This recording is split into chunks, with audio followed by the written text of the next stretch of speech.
Sabah saat 6-10 civarında bu geri dönüşümcüler sistemimizdeki bir iş yerinde, sebebini daha sonra belirlenecek zannediyorum, bir yangın başlıyor. Başlayan yangın kısa süre içerisindeki yan taraftaki iş yerlerine de sirayet ediyor.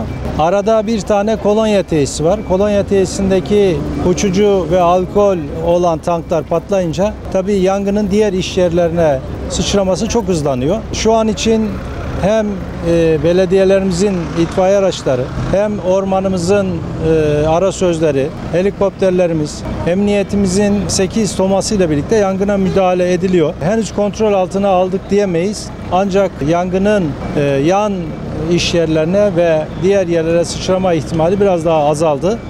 Müdahaleler yoğun bir şekilde devam ediyor. Yan illerde de yine itfaiye taleplerimiz var. Onlar da gelmeye başladılar. Tek sevindirici taraf bir can kaybımız ya da yaralının olmaması. Şu an için yangından etkilenen iş yeri sayısı 18.